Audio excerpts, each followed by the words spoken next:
Hej, witam na moim kanale. Dziś mam dla Was ranking wszystkich moich kremowych bronzerów, a jeżeli nie oglądaliście jeszcze rankingu moich kremowych różów, to serdecznie zapraszam. Zostawię link w opisie oraz jeżeli nie zapomnę, podlinkuję tutaj w kartach. Według mnie jest to całkiem zabawny i lekki sposób pokazania Wam, co mam w mojej kolekcji oraz co mi się sprawdza, a co nie. Jeżeli jest jakaś kategoria, której jeszcze nie poruszyłam, a którą chcielibyście zobaczyć, to dajcie mi też znać w komentarzach. A teraz zaczynamy. W dzisiejszym rankingu mam 10 produktów, z czego na 2 miejscach są 2 bądź 3 produkty, a raczej jest to ten sam produkt, tylko w 2 bądź 3 różnych kolorach. Postanowiłam ich nie rozdzielać, nie widzę za bardzo sensu. A, i jeszcze nie powiedziałam jednej rzeczy. Dla mnie poza formulacją, kolorem, teksturą liczy się też opakowanie. Jak pewnie zauważyliście, na moim kanale jest sporo produktów typu high-end bądź tych bardziej luksusowych. Wynika to poniekąd z tego, że lubię otaczać się ładnymi rzeczami dobrej jakości, zarówno wewnątrz, jak i na zewnątrz. Także opakowanie również będzie tutaj oceniane. I może już więcej nie przedłużając, miejsce 10 to Danessa Myricks i jej Light Power Bronzer, Matte Bronzing and Shaping Cream. Jeżeli chodzi o opakowanie, jest to zwykły plastik. W środku za to mamy malutkie lustereczko. Jak dla mnie jest to miły dodatek, ale nie jest to konieczność. Jeżeli chodzi o ten produkt, tutaj nie miałam wątpliwości, że znajdzie on się właśnie na tym miejscu. Powodów jest wiele. Zacznijmy od koloru. Kolor jest strasznie pomarańczowy. Tak pomarańczowy, że wygląda po prostu niezdrowo na skórze. Jest to kolejny produkt tej marki, który mi się nie sprawdzał. Nie wiem, być może nie jestem targetem. Być może moje wymagania są za wysokie, kto wie. W każdym razie nie odpowiada mi kolor, jest zbyt pomarańczowy, zbyt żółty. Formuła również nie jest moją ulubioną, jest bardzo tępa. Mat też jest również taki płaski. Nie podoba mi się, jak wygląda na skórze. Jest to też dosyć ciężki produkt, który z moją skórą niezbyt się zgadza. I mówiąc zupełnie szczerze, trzymam go właśnie tylko na potrzeby takich filmów. Natomiast w przyszłości na pewno w mojej kolekcji wyfrunie. Natomiast jeżeli lubicie formuły takie matowe, ciężkie i ten kolor Wam odpowiada, plusem tego na pewno jest pojemność. Mamy tutaj aż 14 gram produktu. Pudełeczko też może nie jest jakiejś najlepszej jakości, ale z tego co pamiętam cenowo nie było to nic strasznego. Na miejscu 9 jest NAM i ich Smart Liquid Bronzer w kolorze 1. Tutaj muszę trochę rozgraniczyć moje zdanie, jeżeli chodzi o opakowanie, ponieważ jest to fajna, chyba szklana butelka z pompką, więc co do jakości wykonania nie mam większych zastrzeżeń. Natomiast nie jest to mój preferowany sposób podania, zwłaszcza jeżeli chodzi o bronzer. Ta pompka dosyć dużo produktu wystrzeliwuje. Tak jak widzicie, formuła jest bardzo lejąca się, wodnista. Kolor sam w sobie jest dosyć interesujący. Nie jest ciepły, to już coś. Natomiast mam wrażenie, że na mojej skórze wpada trochę w takie różowawo-czerwonawe tony oraz muszę go naprawdę dużo nałożyć, żeby cokolwiek było widać, ponieważ jest to bardzo taka, tak jak mówiłam, wodnista konsystencja. Tutaj zaważyły preferencje, czyli to, że ja preferuję produkty kremowe przede wszystkim, więc ta wodnista konsystencja, którą trzeba budować, no, nie leży mi. Oraz opakowanie, czyli ta forma podania z pompką. Jeżeli nie muszę brudzić rąk podczas robienia makijażu, to zawsze to będzie moją preferencją. Zwłaszcza, że mam inne tutaj bronzery, które lubię po prostu bardziej. Także miejsce 9 NAM. Jeżeli chodzi o miejsce 8, tutaj narażam się pewnie trochę na hejt, ale trudno. Jest to Glam Shop. Produkt nazywa się po prostu bronzer w kremie. Ja mam swój w kolorze kontur w kremie. Jego kolor jest naprawdę przedziwny. Jak dla mnie jest to taki oliwkowo-szary, niezbyt atrakcyjny. Natomiast przyznam, że do konturowania się nadaje. Dlatego zastanawiałam się, czy w ogóle go w tym rankingu umieścić, ponieważ jak dla mnie jest to typowy kontur. Natomiast przez to, że na wieczku jest napisane bronzer, jest on sprzedawany pod tą właśnie nazwą, dlatego dołączam go do tego rankingu. I na filmie, na którym testowałam produkty Glam Shopu po latach, pojawiało się wiele opinii na temat tego produktu. Przede wszystkim dla mnie kontur i bronzer to nie jest to samo. Są to produkty, które służą do uzyskania 2 różnych celów. Kontur ma symulować grę światła, dodać nam cienia w miejscach, w których chcemy się wyszczuplić bądź zmienić troszeczkę kształt twarzy. Natomiast bronzer jest typowo produktem ocieplającym, ma dać nam efekt muśnięcia słońcem bądź wręcz opalenizny. Jest to z natury rzeczy dużo cieplejszy odcień niż kontur, który jest chłodny. Także ten produkt, traktując jako bronzer, musiałby być ostatni, ponieważ bronzerem to on nie jest. Natomiast traktując go jako kontur, jest na miejscu 8, głównie za sprawą formuły, która rzeczywiście jest bardzo lekka, bardzo łatwo się ją blenduje, nie podnosiła mi podkładu, ani nie ścierała mi się w ciągu dnia. Nie mam do formuły jako takiej większych zastrzeżeń, nie jest to nic genialnego, nie jest to też nic złego. Minus też to stałe opakowanie, ponieważ jest to tak tanie, że aż dawno nie widziałam czegoś takiego. Plastikowe opakowanie też może być schludne i dobrej jakości. Temu opakowaniu za bardzo nie ufam. Także numer 8 Glam Shop. Jeżeli chodzi o numer 7, tutaj mamy Glossier Solar Paint w kolorze Flare i jest to jedyne opakowanie typu tubka, jakie mam tutaj w swoich zbiorach. Mam bardzo fajny aplikator, który przypomina nam nieco aplikatory korektorów bądź błyszczyka. Kolor jest dosyć ciepły, natomiast nie jest to produkt mający dużą pigmentację. Bardzo łatwo jest ją budować. Chyba jako jedyny, albo może jeden z 2 produktów, jakie tu posiadam, ma on wykończenie takie rozświetlające. Nawet tutaj z bliska widać takie bardzo małe drobinki. Natomiast na twarzy ich nie widać, nie jest to żaden brokat ani nic takiego. Jakbym miała się czepiać, a wiadomo, że się czepiam, ten aplikator jest trochę malutki. Jeżeli chodzi o nakładanie bronzera na kości policzkowe albo czoło, czy na jakieś większe partie twarzy, najlepiej jednak sprawdzają mi się sticki. Tym aplikatorem trzeba naprawdę kilka razy produkt nabierać, żeby całą twarz wykończyć, zwłaszcza jak chce się trochę tej pigmentacji nadbudować. Mimo wszystko bardzo przyjemny produkt, lekka konsystencja i rozświetlające wykończenie. Miejsce 6 to Make Up by Mario. Mam tutaj 2 kolory. Produkt nazywa się Soft Sculpt Shaping Stick. Ja mam je w kolorze Light oraz Light Medium. Tutaj akurat wzięłam Light. Wygląda tak. I Light Medium. Troszeczkę ciemniejszy. Różnica w kolorach zdecydowanie jest, natomiast nie jest aż tak duża, jak sądziłam. Dlatego też miałam problem z wyborem i kupiłam po prostu oba. Częściej jednak używam koloru Light albo łączę z kolorem Light Medium. Samego Light Medium używam dosyć rzadko. Tutaj już mamy zdecydowanie większą pigmentację, wykończenie naturalne w stronę matu. Również bardzo dobrze się blenduje. Nie mam chyba tutaj nawet takiego produktu, który ciężko się by blendował, oprócz może tej Danessy Myrix na początku. Jeżeli chodzi o formę podania, mamy stick, za to duży plus. Ja po prostu uwielbiam sticki. To, czego jeszcze Wam nie pokazywałam, to to, że z drugiej strony jest pędzelek. Ja go akurat nie używam, natomiast jest dostępny. Mamy też tutaj całkiem sporo produktu, 10,5 grama. Jedyny minus, jaki widzę w tym opakowaniu, to to, że obie te białe części są skówkami, a więc tylko ten czarny pasek jest częścią, która się nie rusza. I w momencie, gdy pociągam za górną skówkę, bardzo często otwiera mi się dolna, ponieważ łapię też zaton. Także czasem jest to trochę irytujące, natomiast nie jest to jakiś duży problem. Formuła to zdecydowanie wynagradza oraz forma podania również, stąd miejsce 6. Na miejscu 5 również są sticki, tym razem z Rare Beauty. Tutaj mamy aż 3 kolory. Nazywają się one po prostu Bronzer Stick. Pierwszy to Power Boost.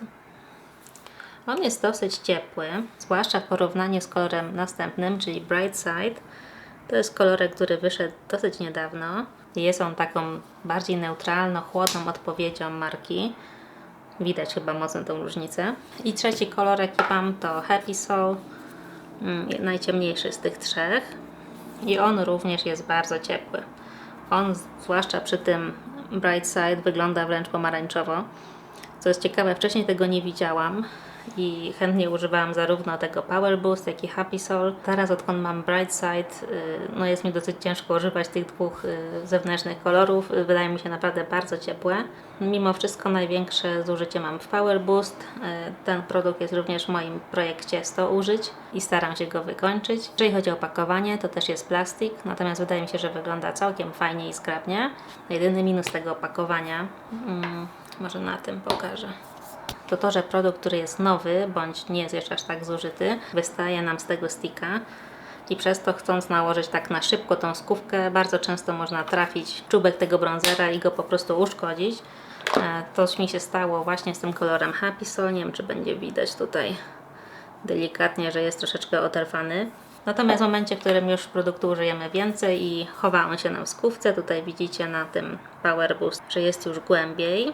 I wtedy problemu nie ma, zamykamy, nie martwiąc się o to, czy coś się stanie. To jest takie małe niedopatrzenie, które mam nadzieję, że z czasem marka zrewiduje, ale znowu biorąc pod uwagę, że jest to produkt typu high-end, marki, która jest w Sephorze, nie jest on aż tak kosztowny, także możemy takie małe rzeczy wybaczyć. Ciekawa jestem, ile osób sądziło, że Rare Beauty będzie w moim top 3. Jeżeli wiecie, bądź myślicie, że wiecie, jaki jest mój numer 1, dajcie teraz odpowiedź w komentarzu. Ciekawa jestem, ile osób zgadnie. Ja tymczasem przechodzę do miejsca 4, na którym jest Patrick Ta i jego duo Cream Contour and Powder Bronze w kolorze She's Statuesque. I tu już mamy bardzo duże lusterko oraz paletka podzielona jest na część kremową z takim zadaszeniem plastikowym oraz oczywiście puder. Część kremowa jest bardziej neutralna, puder jest natomiast dosyć ciepły i tą część kremową po prostu uwielbiam. To jest naprawdę jeden z najlepszych kremów, jakie posiadam w swojej kolekcji i gdyby Patrick Ta wydał ten produkt kremowy w wersji pojedynczej, od razu poleciałabym go kupić. Jest tak świetny.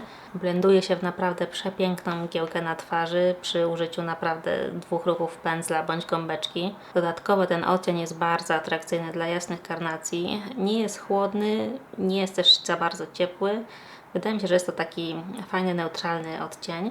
Jeżeli chodzi o część pudrową, tutaj nie jestem aż taką fanką. Nałożona na ten daje radę, natomiast sama w sobie jest dla mnie za ciepła. Produkt ten również jest w moim projekcie 100 użyć i w momencie, w którym zużyję puder, odstawię już to. Nie będę zużywać tego pudru do końca, gdyż sam z siebie jest po prostu dla mnie zbyt żółty i mam inne brązery pudrowe, które lepiej pasują mi kolorystycznie. Natomiast jeżeli zastanawialiście się nad tym duo pod względem jakościowym, jest naprawdę świetnie. Numer 3 to znowu Make Up by Mario. Tym razem jest to Soft Sculpt Transforming Skin Enhancer. Ja mam w kolorze Light. Tutaj również mamy plastikowe opakowanie, tym razem bez lusterka, aczkolwiek mi to jakoś bardzo nie przeszkadza. Jest to chyba najbardziej taki mokry z kremów, jakie tutaj posiadam, pomijając oczywiście płynny NAM. Natomiast jest to rzeczywiście bardzo mokra formuła, przez to też nie tak dobrze napigmentowana. Daje bardzo delikatne wykończenie i nadaje skórze blasku, nie jest więc to produkt matowy. Ja najbardziej lubię używać ten produkt w dni, w które albo w ogóle nie mam make-upu, bądź robię coś bardzo, bardzo delikatnego i chcę tylko troszeczkę ciepła nadać mojej twarzy, albo taki make-up, no make-up. Również w tym sprawdzi się świetnie. Ma naprawdę niezwykle naturalne wykończenie. Natomiast jeżeli szukacie czegoś, co ma konkretną pigmentację, to nie jest produkt dla Was. Wiem, że niektórzy używają ten produkt na całą twarz, jeżeli kolorystycznie oczywiście pasuje i używają go jako swego rodzaju skin tint. Mnie ten kolor oczywiście nie pasuje na całą twarz, jest to zresztą najjaśniejszy kolor. Wydaje mi się, że dla takich jasnych karnacji jest to raczej taki naturalny bardzo bronzer. Tu już mamy znacznie mniej produktu, tylko 5 gram, natomiast przez tą wodnistość i lekkość formuły, jak widzicie, zużycie jest dosyć nikome, a używam go całkiem często. No i zostały mi tylko 2 bronzery. Nie miałam wątpliwości, który będzie na miejscu pierwszym, natomiast oba bardzo lubię. No i miejsce drugie będzie to NARS Laguna Bronzing Cream w kolorze Laguna 01. I tutaj, jak widzicie, zużycie już jest całkiem konkretne. Mam ten produkt około pół roku i na początku rzeczywiście używałam go bardzo namiętnie. Potem postanowiłam się chwilę odkleić i używałam inne produkty, natomiast jest to zużycie półroczne. Ten słoiczek, słuchajcie, ma aż 19 gram produktu. Biorąc pod uwagę, że jest to produkt dosyć gęsty, myślę, że przy codziennym użytkowaniu zajmie to co najmniej rok, żeby całego go zużyć. Zwłaszcza, że wystarczy naprawdę jedno takie porządne dotknięcie pędzlem i można całą twarz tym zrobić. Mimo że jest to produkt bardzo kremowy, jest to też bardzo lekki krem. Przepięknie się blenduje.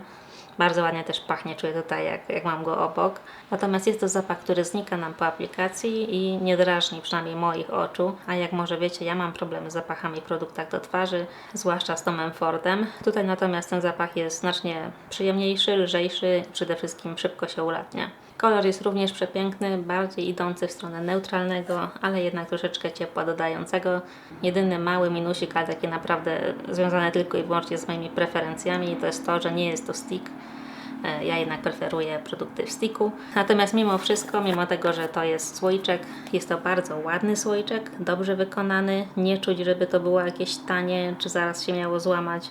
Ta część słoiczkowa jest taka frostowana, natomiast góra jest błyszcząca, taka typu lustro.